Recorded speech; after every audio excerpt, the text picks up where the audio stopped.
By the way, can I just point out, you've just invented a new word. Entertaining. Eavesdroppin.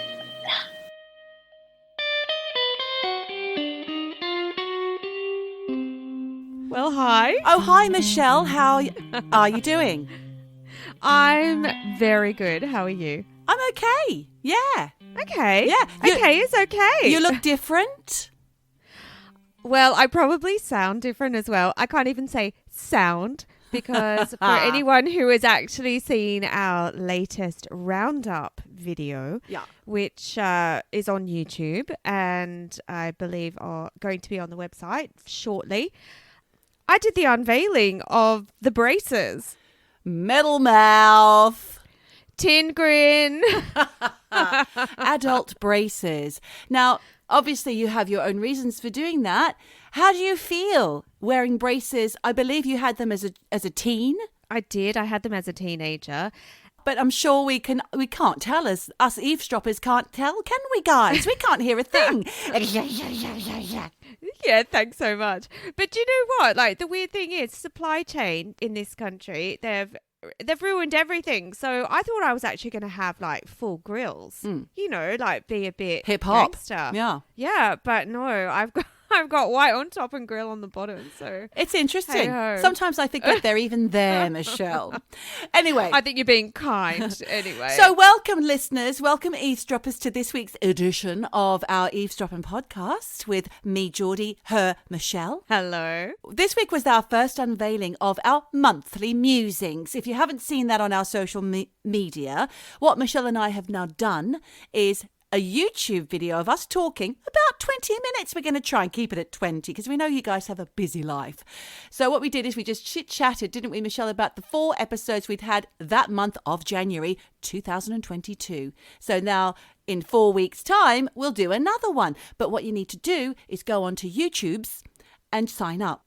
Yeah, so the sign-up's fantastic because then you never miss any of our amazing content. But yeah, we've got the monthly drop. So there it is. I like to call them monthlies, Michelle. The monthlies. Have you had your monthlies yet? I hope that all you eavesdroppers out there will have your monthlies. So let's move on. Did we get any feedback about our UFO stroke empaths episode last week featuring Sean Riders? Well, I did have a lot, and I mean a lot of comments on the social media video where you are dancing like Sean Ryder and I'm dancing like Bez. That took a lot of effort on your part, I have to say. Not much on mine, but a lot on yours. You really went for it. Well, you have to because Bez was always going for it. The thing is, I saw a friend last night and she said, "Oh, yeah, I saw that one. You look absolutely mad." And that was the general comment from quite a few people. But, you know, Bez was mad. Well, was he mad or was he just very happy? I think he was chemically very happy. So I have to say, I actually saw a picture of him, which I'm going to tell you about in a minute. And I have to say that one thing you didn't capture, Michelle, although I think you did him brilliantly in that social media post on Instagram at eavesdroppin_, was you didn't capture the eyes. Oh. They're wide. The whites are very, very, very, very big, wide. He's got the mad eyes. eyes. Yeah, absolutely. But the reason why I saw that picture was because the other day, Mish, when I was walking down the street, I passed my usual newsagent, and sometimes I just stop and have a quick glance across all the tabloids and see what's new. And there was this fantastic headline with which paper now? The Daily Star. Our favourite. We love the Daily Star. Where I suspect that most of the stories in there are made up, so bear with me when I tell you this one. The headline caught my eye. It said, "Lost Ness." Underneath it said, and that's not the craziest thing we've heard this week, meaning the state of the world and our government in the UK, etc. The story was that someone took a picture of Loch Ness Monster, or something that looked like the I can't even say it. That looked like the Loch Ness Monster in Wimbledon. They reckon he's travelled. How? I don't know. So this is what I mean by the Daily Star. They get things wrong. They showed the picture. Mish, you could probably find it and list it in our little notes at the bottom. I'll put it in the show notes. But Wimbledon? I'll tell you what I think it is. Well, for one, I know Wimbledon Common very, very well. I have spent a lot of time there, and I still don't live too far from it. I will go again. I know the area of water they're talking about. It's nothing more than a pond.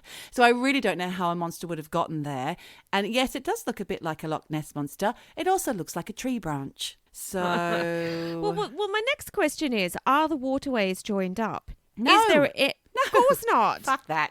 So he had to travel over land and sea. Yes, he didn't. What He a or joke. she or they, if you're talking about the Loch Ness monster, a.k.a. Nessie. The woke Nessie.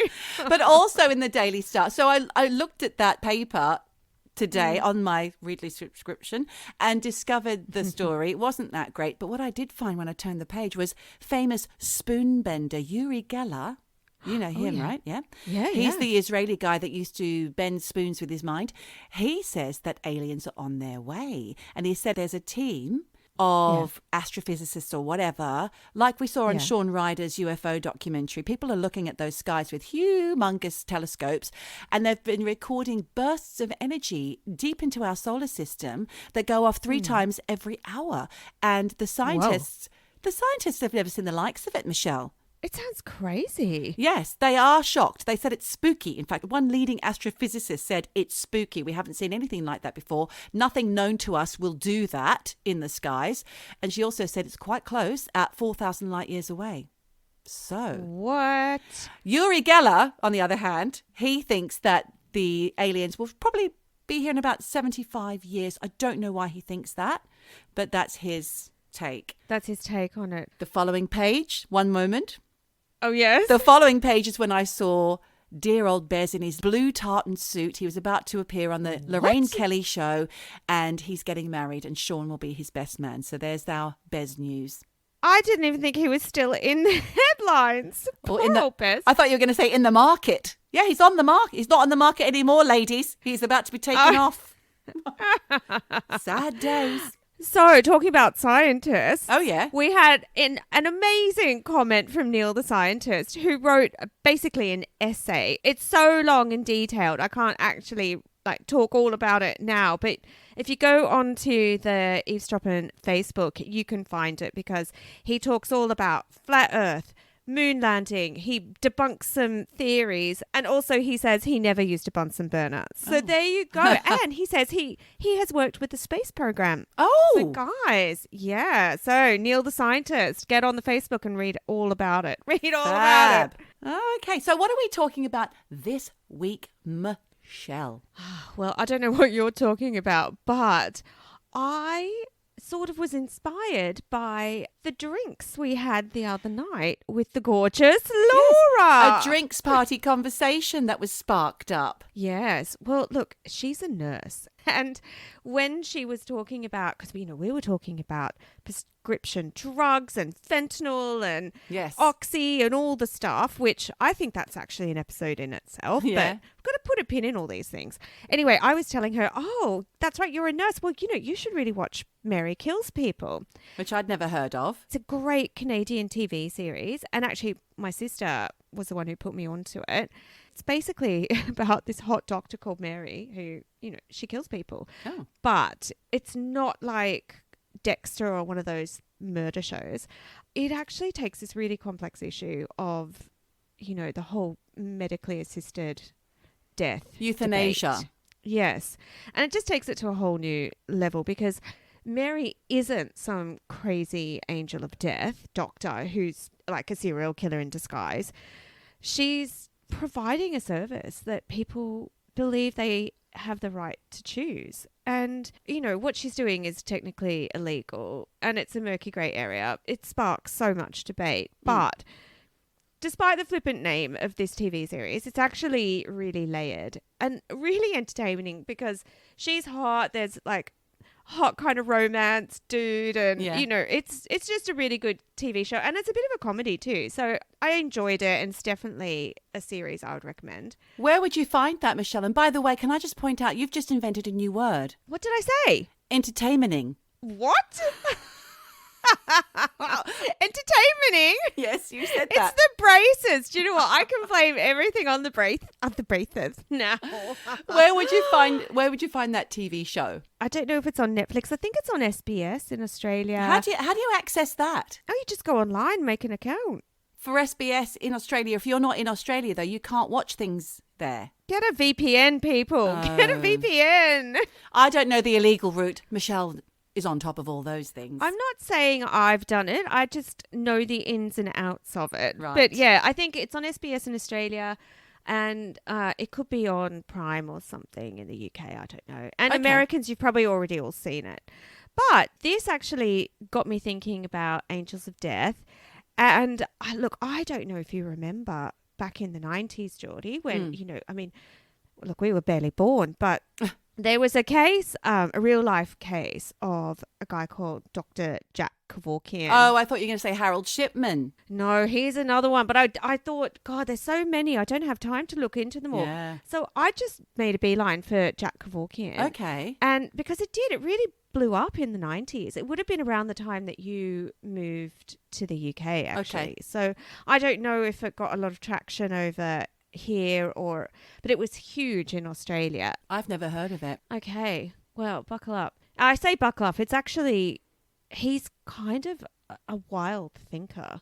Do we have trigger warnings for this, Michelle? Is it going to be scary? No, it's not scary because I thought it was going to be, but actually I think it's more entertaining. Not really. It's just thought-provoking because he's this American pathologist who campaigned for the planned death of the terminally ill. Okay. And I think he was sort of, real advocate for what the term assisted suicide, medically assisted suicide.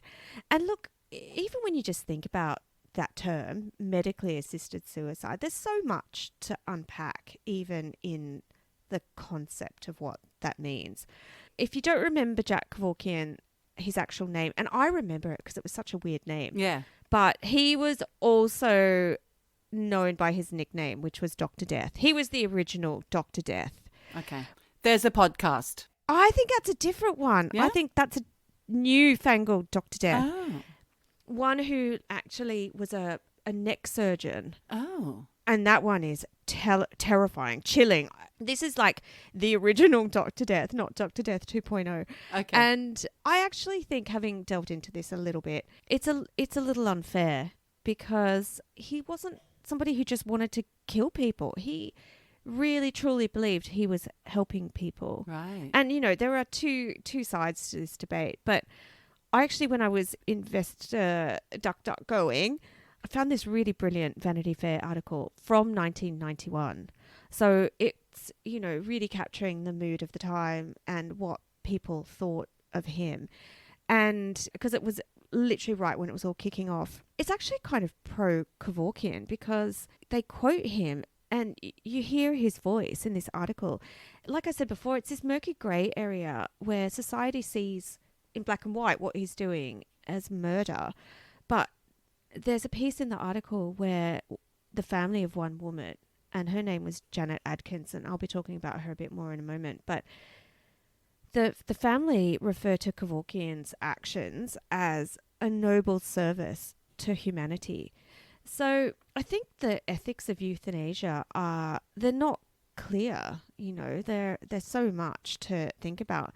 But I'm just going to run you through some details about him, about Jack Kevorkian. So he was basically a child prodigy, and after he graduated from medical school, he was kind of shunned by his peers because he had these crazy ideas about medical research, mainly connected to death and people on death row. In 1959, he put together this proposal where he put forth that prisoners on death row should be given a choice to participate in medical experiments. Ooh. That would ultimately result in their death. Oh my God. But the thing is, his point was, well, they're going to be dying either by the electric chair or injection or whatever. They're going anyway. That just kind of feeds into last week when I said my theory on alien abduction, that it's actually the military doing it in secret and they're experimenting on live subjects. is there a need to experiment on live subjects, Michelle? I think there is, actually. I do. I mean, I don't know what kind of feedback they're going to get when he's already dead, like, when your subject's gone.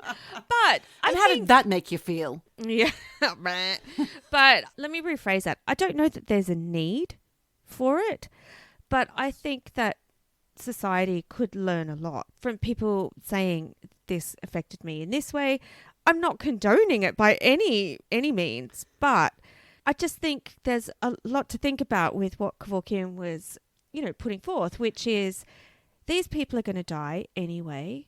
They've been sentenced to death. And he had this thing where, well, why not give the prisoner an opportunity to give something back to the community and to contribute to the advancement of medicine? I don't know. That makes it feels really dark, Michelle. Feels really dark because it's almost saying that this person doesn't deserve to be treated in a humane manner. No. It wasn't that he was saying they have to do this. They're saying give them a choice and out of their own free will. I get it. If they want to, I'll take them and I'll but who experiment on them. Who would? What do they gain from it? They don't gain anything apart from, these are murderers or people who've done really, or maybe even innocent men and women who haven't committed any murders whatsoever. Who would, in their right mind, would ever agree to that?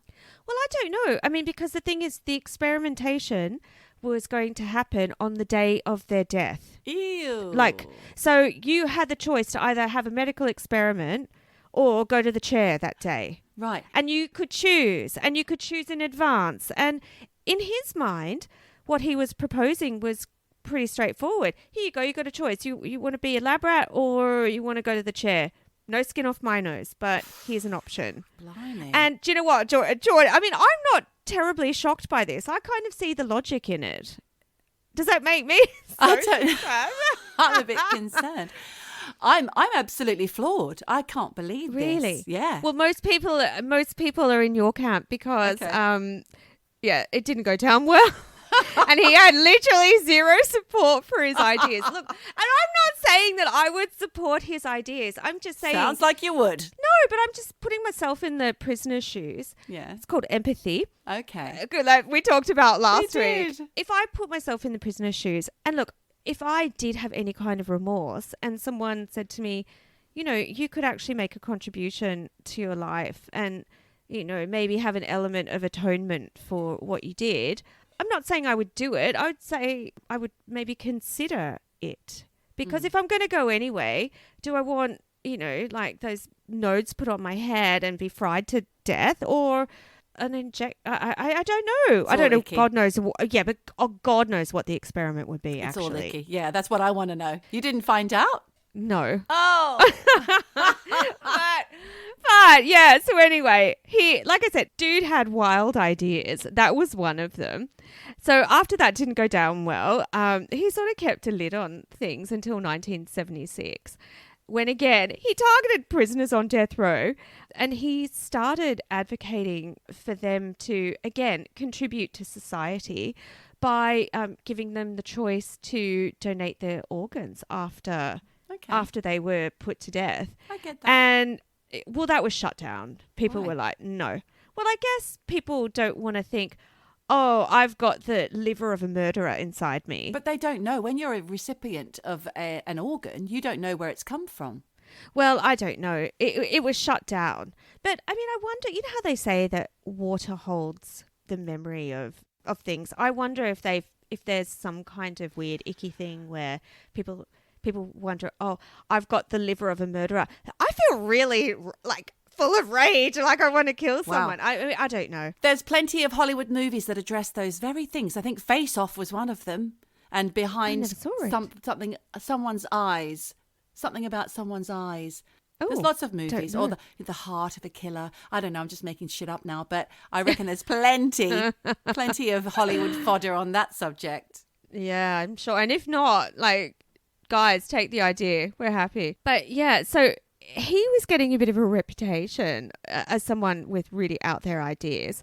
And he, like I said, he was a pathologist and he was working at Pontiac General Hospital in Michigan, when he decided to do a few of his own experiments. Oh, sheesh. So what he was doing was he was drawing blood from freshly dead corpses and injecting them in the blood into living people. Oh my God. But mainly the voluntary colleagues at the hospital who he managed to get on board with his ideas. How? And he got good results. Okay. It was like, well, why let all that blood just go to waste when it could help people? How and can it help works.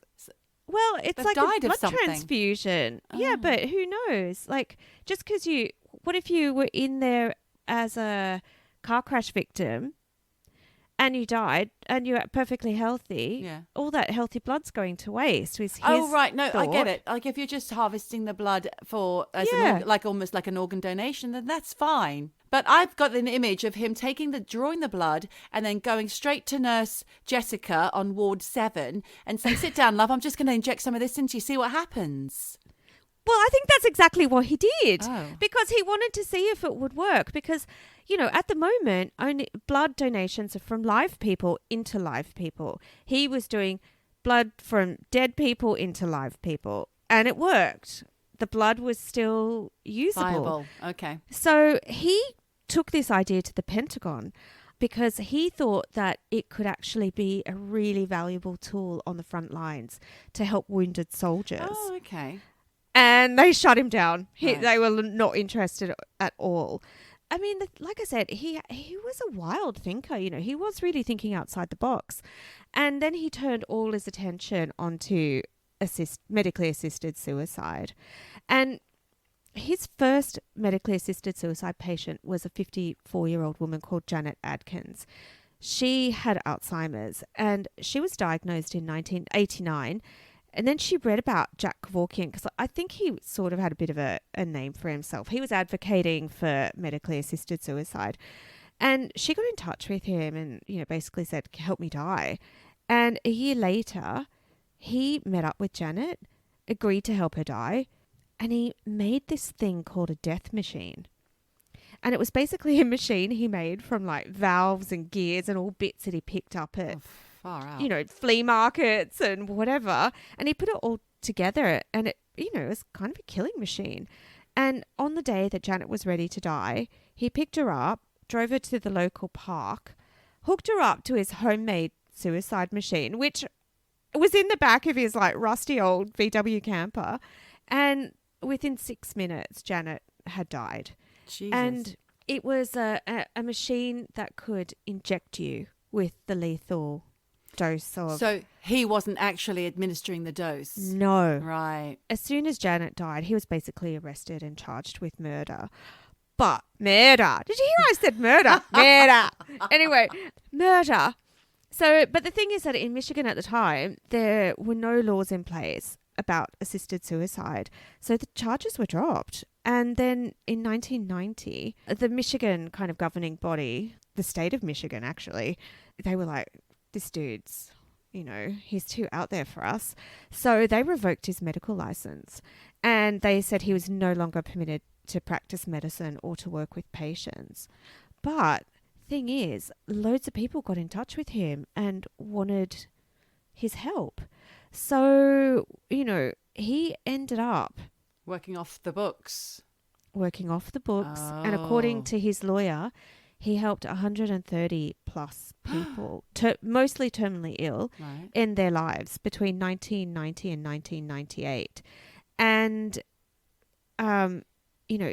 he, like I said, he made the death machine, which injected them with drugs that would kill them. But he also made another machine called the Mercy machine, which was like a gas mask, that you would use in combat, right? So a gas mask was hooked up to a canister of carbon monoxide and the person would just put that on and breathe it in and float away. So Wow. the thing here is that even though he made the machines and was involved in helping them die, he wasn't the one, pulling the trigger or whatever, or even Right. turning on the machine. Yeah, It was them. They had to press the button to release the drugs or the chemicals. Mm-hmm. So, technically that's kind of a grey area too.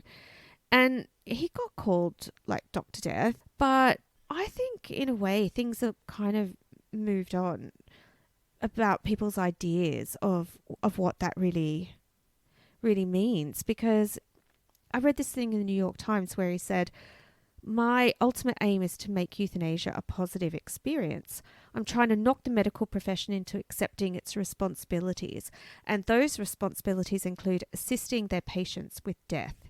And look, when I read that, I just thought, this guy wasn't a killer who got off on killing people. Okay. I think he really genuinely wanted to help people die with dignity. And I think when people are faced with a terminal illness, being in control of when and how you die must be a great comfort to them. Probably not their families, because I think families are always wanting every last moment with their loved ones. But I think it's a really tough decision. And obviously, you know, in Switzerland, they have Dignitas, which is a non-profit society that helps people die. But I did some research into that, and they've been going since 1998. They've only really had 2,000 people in that time. They've Right. only really helped 2,000 people. And I thought, God, I wonder why that is. But actually, when I looked into it, it's because it costs around £15,000 to die. So it's not a cheap thing at all. But in Swiss money, that's actually not very much. But I think for most people, that's beyond their reach. And also, to even be able to get to Switzerland, you have to be well enough to travel. And if you're terminally ill, you probably aren't. So there's a lot of logistics, and also, you know, there's a lot of box ticking. And the other thing is, in Switzerland, you can't have the body taken back to the UK because it's a criminal offence in the UK. So you would be charged with murder if you brought the body back, because there would be an inquiry. So it's really complex. But more than that, I think the ethics behind it are also really tricky. But just going back to Dr. Jack Kevorkian, he was tried 4 times. 4 times they tried to get him on murder charges. And he was acquitted 3 times, but the 4th trial ended up in a mistrial.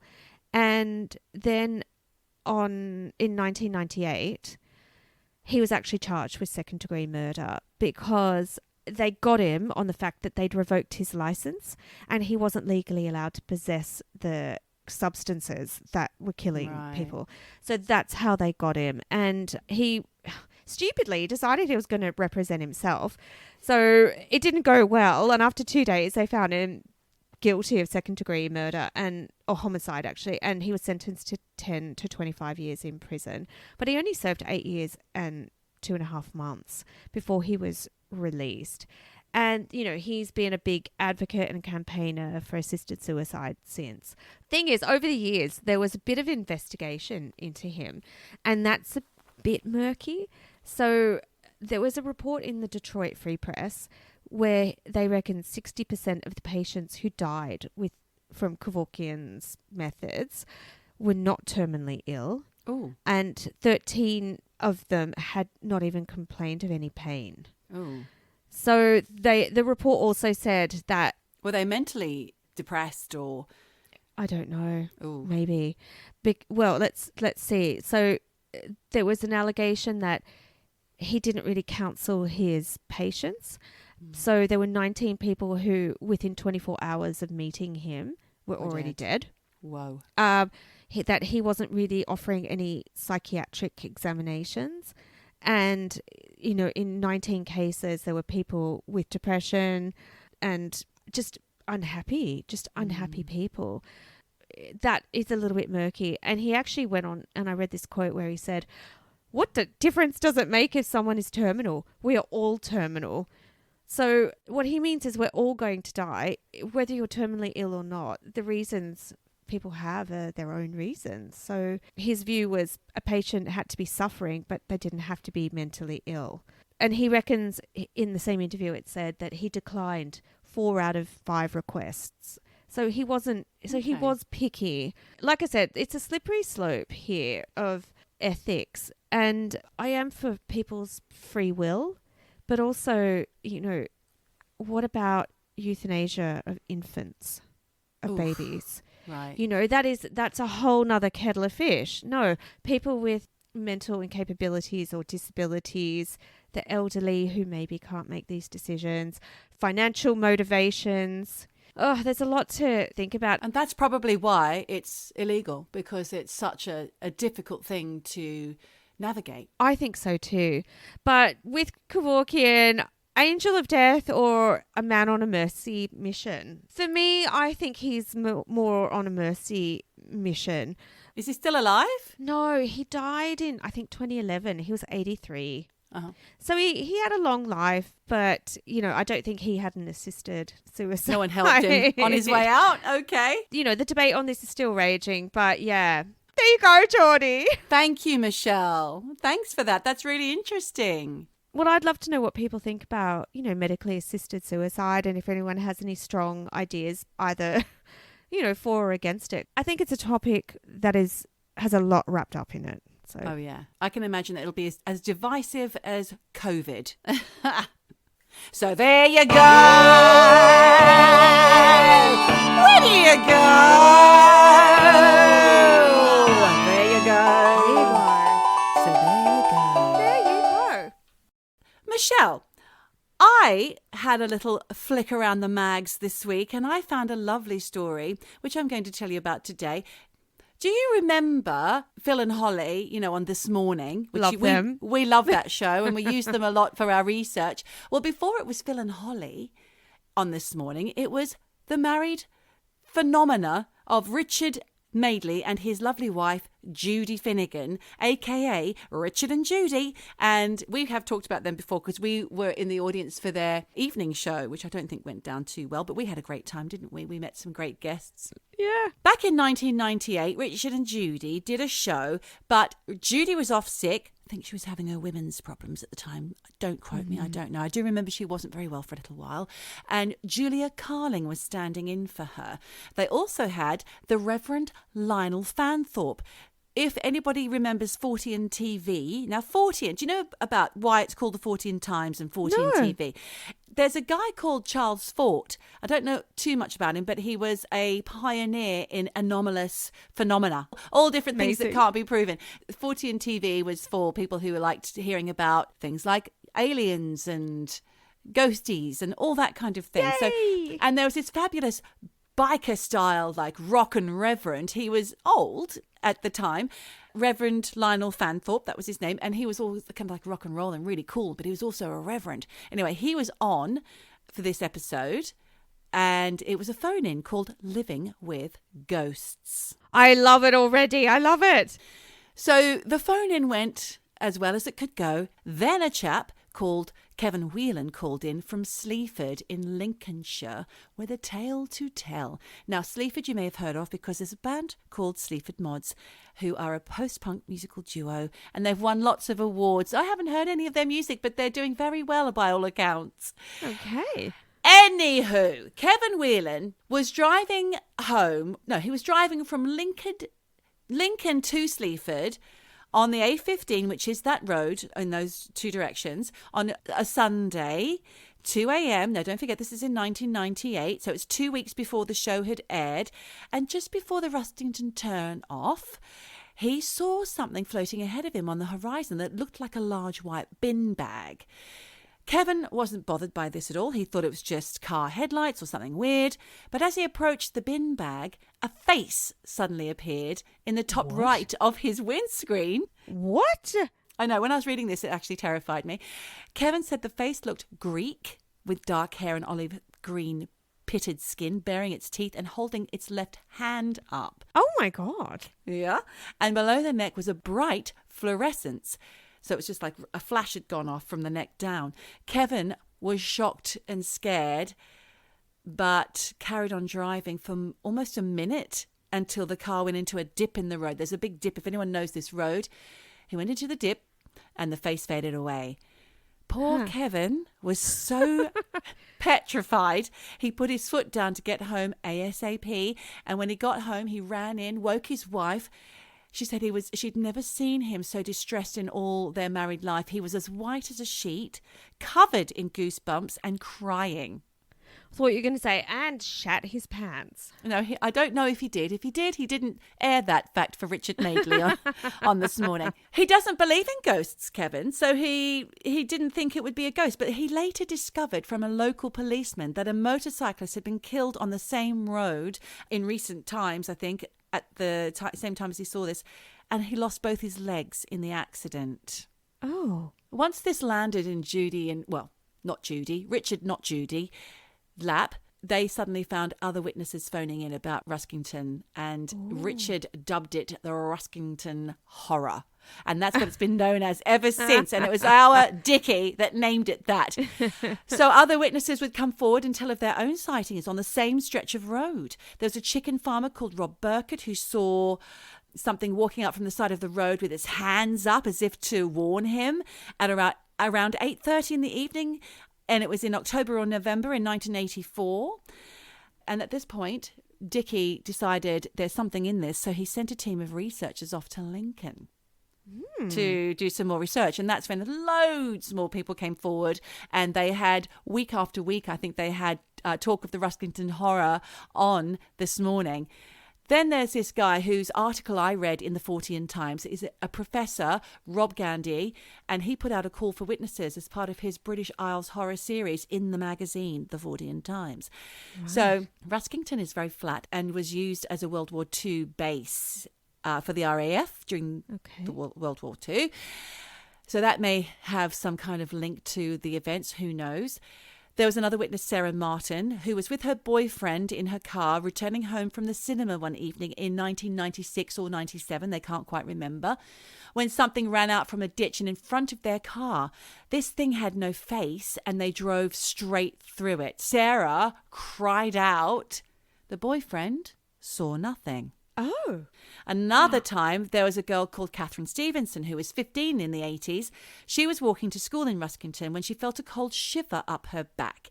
She turned around and saw a figure with just a head and shoulders and something like a sheet below with no neck, no arms and no legs, just walking out of the ditch or floating, I guess. I don't know. Whoa. So many witnesses, Michelle, came forward to tell the researchers of This Morning their own Ruskington horror stories.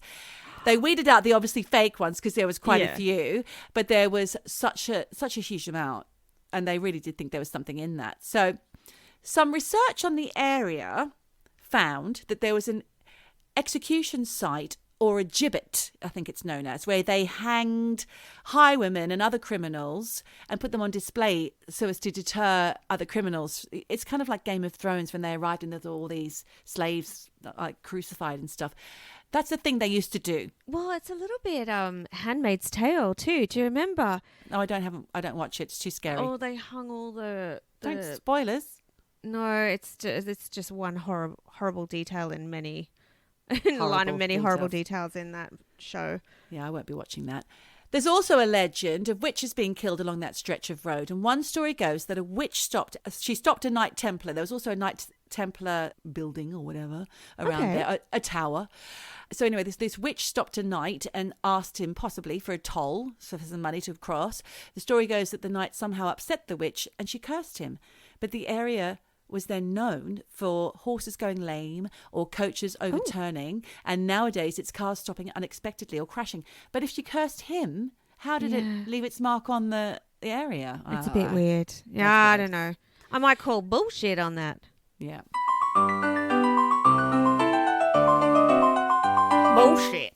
Bullshit.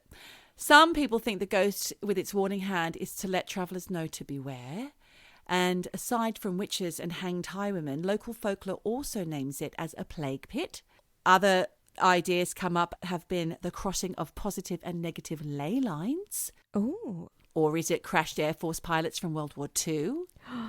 Or maybe. Was it the local hermit who lived in a shack in a nearby field and was run over and killed at the spot in the early 20th century? So many things. Yeah. Don't let's forget our motorcyclist who lost his legs from Kevin Whelan's original story. So they sent out Shirley Wallace, another Fortean TV lady. She's a psychic reader and medium, and she's appeared on the television show Fortean TV. That's not your psychic Shirley. What's her name? Shirley Ghostman. No, that's a comedy character. Oh, okay. Sorry. No, No, this Shirley Wallace is quite legit, and she visited the place with a team. They went to a lot of surrounding areas, which I didn't look into, but there is an awful lot of stuff going on. There's that Templar Tower, Dunsby, I think, or Durnsby, I can't remember. I didn't look into it because there was so much info, and I just wanted to focus on this stretch of road at Ruskington.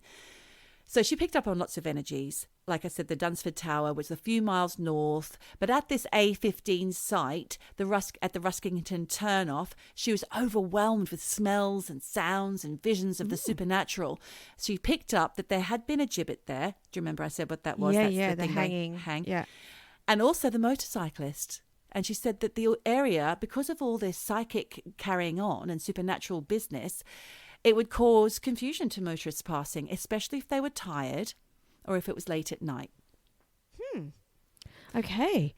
Yeah. So she told Richard Madeley and the This Morning team that she saw the motorcyclist there in situ. She came across him, and she said he was so distressed by the loss of both his legs before dying that kept him earthly bound. So she got him to leave, and I think she also cleansed the area of about 9 or 10 other spirits that she found. So she got the motorcyclist to leave by urging him to rush towards her. How he did that with no legs, I don't know. I guess he's a spirit. And then departing through her body. Sight cleansed, she said. Sight was cleansed. She'd stake her life on it. She would put her head on the chopping block for it. Well, sadly, Shirley, no. You were wrong, my love. Oh, no. Because yet more sightings were reported in the coming years. Of the legless motorcyclist? No, the same thing that everybody's been seeing, which is a bin bag floating across, or a cloaked figure walking across the road, or a face in the windscreen, or feeling like you've run something over, or actually running something over. I've got a few more stories to tell you. It was mostly people seeing the cloaked figure on the side of the road, but one couple who were travelling from Boston late at night had decided to pull in at a lay-by for a cigarette. They both experienced this terrible sensation in their chest of it tightening, and they were both struggling to breathe. They said they had the feeling of being choked by an invisible hand. Really? Wasn't just dodgy cigarette? Shouldn't be smoking, guys. No, it's not good for you. Warning. It'll kill you. Big hand coming out, big green hand and a scary face going, don't do it. In October 1999, a witness was driving his Mini, which is a little tiny car, for those of you who don't know, through the local site, followed by his parents. So he was driving ahead, his parents were following on. Once they'd arrived at their destination, his mum ran up to him and said they'd seen a person walk in front of his car and that their son had driven right through the person. They felt sure he'd knocked someone over. But as they travelled on, there was no one there. They were horrified. That same witness, that same chap with the Mini, was driving along the same stretch of road a few days later when someone did actually jump in front of his Mini. So he had to swerve to avoid them and drove into the ditch. He was surprised when he got out of the car. No one was there. The following Christmas Eve, this poor bloke allowed his friend to drive his little Mini Cooper, or whatever it was, Mini, and they once again went through the haunted site. Yeah. And then the Mini's engine cut out suddenly, so they had to pull over. When they were trying to start the car again, when they could smell burning, so they jumped out of that car and they pegged it up the road just in time for the car to set on fire. What? Yeah. Oh, my God. They called the local fire brigade. There was an explanation, a rational explanation for the engine catching fire, but not for the car cutting out where it did. And this is in that spot where centuries before carriages would be upturned and horses would go nuts, all sorts. I wonder why they were picking on him. Because he's obviously a local. Yeah. He's there a lot. Yeah. In 2016, some posters on a Fortean site, so there must be like an internet site, they told this tale that still gives them shivers to this day. They were driving through the site in early evening in February. So it's always in the dark winter months when these sightings occur, Michelle, it seems. Around they saw now. Be careful, all you Lincolnshire natives. They saw a dark masculine figure cross the road. So they admitted they were going a little bit over the speed limit at the time. So they had to start their braking when they saw this person crossing the road. They realised they had to brake really hard to let them cross the road. But the figure just stopped in the centre of the road. God. There were vehicles coming the other way. So this person has stopped while there's a van coming towards this figure in the middle of the road. The lights from the van illuminated the figure. So the person in the car, the poster, could see this figure really clearly. Then the van didn't stop, went straight through the figure. But the weird thing was the headlights on the driver's side went out. Just on that side as it went through the figure. Because I want to know if the lights shone through, like the figure was transparent, or if it seemed like a solid figure. No, it said it said that it was outlined. The figure was outlined by all the coming lights. So I don't think it did go through. Yeah, okay. But when the car went through the figure, the light went out. So maybe it went out for a moment, so it was almost like a solid thing. Yeah. Oof. Weird, right? Really weird. So the research done by Professor Rob Gandy shows that if you believe witness testimony, there's one sighting a year for the last 30 years. Is there any connection between the dates? Like, is it always in February between these 2 weeks, or There's so many. To be honest, Michelle, I only gave you the tip of the iceberg. There are so many stories, all very, very similar. Some people have seen fog, low-lying fog. There's a dip in the road that I mentioned before. There's a lot of activity going on in and around that dip. Okay. The Reverend Lionel Fanthorpe, he said he wondered if they were traditional ghosts or people from another dimension crossing through, which we've spoken about before. Oh, I love that idea. But why always with the hand? Why always with the hand?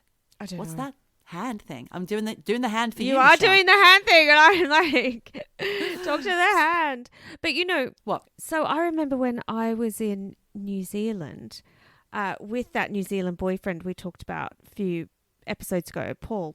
His family's from the South Island, and it is very damp and there's fog and it's misty. It's really beautiful, but really eerie in the winters. And he says that he's often felt weird kind of spirity things, and he says maybe it's a New Zealand thing, I don't know, maybe I got this wrong, but there's something to do with fog and mist, and that it is like spirits, like it's another way for spirits to kind of have, I don't know, it's vaporous or something, but it goes colder. Usually if mist's there, it's because it's gone colder as well. So he thinks there's a correlation between all of that, and it sounds like it's that kind of place in Lincolnshire. Maybe. Cold and misty. There's no doubt that the area is a vehicle black spot for accidents, because a lot of people have had accidents there. Most of the time they have confessed, witnesses to these phenomena, if you like, have confessed to travelling a little over the speed limit. So I don't know if that's got something to do with it. Maybe they're, I don't know, a little frantic. Slightly out of control. Who knows?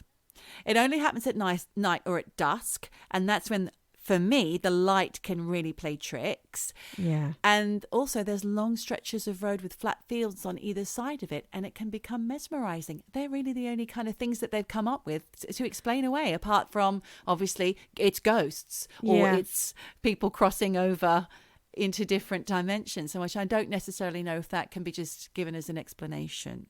Well, what do you think, having read loads of stories? I am really intrigued, and I'm also quite nervous to go there. Oh, really? I'd hate to be one of the people that year to see it. I hate that. I'm not like Sean Ryder. I'm not up for it. I'm not up for an experience. Really? But that's probably why it will happen to you, because everybody who wants it are like, come on, I'm here. Give me the ghosties. But for you, you're like, I don't want it. And that's when you'll see it. They target you. They smell the fear. Well, I don't know what I think. I do, we had some interesting stories we got from our friend Alex Smart in Australia, who was writing for the Reading Times or something, the Reading Chronicle. I can't remember, but he had some great stories like the stone tape theories. Stone tape? Yeah, but that can't be stone tape because there's no stone walls there. But the idea that an area would soak up memories and replay them, that's quite interesting. Yeah, and the fact that there was a lot of death and a lot of horror that had occurred in that area, witches being drowned and stabbed, people being hung, hanged, airmen crashing to the ground. Maybe it is ley lines. I don't know much about them. I don't know. I don't either, because ley lines something that when we looked into it into a previous episode, you know, you've got your naysayers and you've got the people who really believe in it. So ley lines, I don't know, but it does seem that things do happen in certain spots. I have no explanation for it, but well, I just found it fascinating. I thought it was fascinating. Wonderful. And Richard Madeley was the godfather of coining the phrase the Ruskington Horror. So thank you, Richard. Thank you, Judy. Oh, and do you know what? When we were watching Richard on I'm a Celeb, he was Loved him. Pure gold. He was such a nice man, you know. Yeah. He was lovely. So shame he had a health scare and had to leave early. Oh, it was the tragedy of the series, really. It was. But no, he was wonderful and good on him. I wonder if that's a career highlight. What, the Ruskington Horror? Yeah, naming all of these like weird, mysterious things that are going on. Yeah. Oh, thanks for that amazing story. Lots of stories. Pleasure.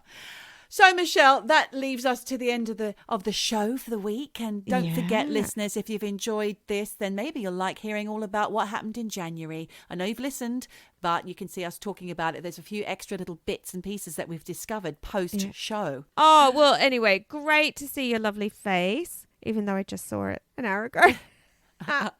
and yours.